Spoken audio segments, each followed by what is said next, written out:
মানুষগুলো ছুটে হযরত আদম আলাইহিস সালাতু ওয়াস সালামের কাছে যাবে। আদম আলাইহিস সালাতু ওয়াস সালামের কাছে গিয়ে বলবে, হে বাবা আদম, আপনি হলেন আমাদের আদি পিতা, আপনি হলেন আমাদের পিতা, সর্বপ্রথম নবী।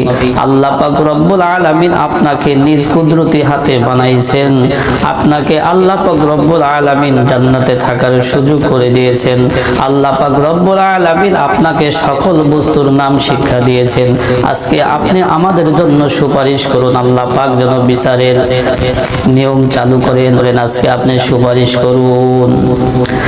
আদম আলাইহিস সালাতু ওয়াস সালাম বলবেন, আজকে আল্লাহ পাক রব্বুল আলামিন এত ক্রোধান্বিত, এত রাগান্বিত, অতীত এত রাগান্বিত কোনোদিন হয় নাই, ভবিষ্যৎ হবে না।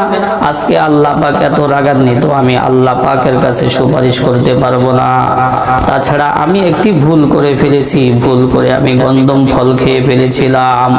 আল্লাহ পাক বলেছিলেন, ওয়ালা তাকরাবা হাযিহিশ শাজারাতা ফাতাকুনা মিনাজ জালিমিন ফাআযাল্লাহুমাশ শাইতানু আনহা। আল্লাহ পাক রব্বুল আলামিন আদম আলাইহিস সালাতু ওয়াস সালামকে সৃষ্টি করে জান্নাতে থাকার সুযোগ করে দিয়েছিলেন।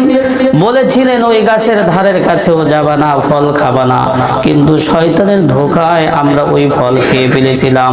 আজকের সেই জবাবদিহিতার ভয় করতেছি, অতএব আমি সুপারিশ করতে পারবো না।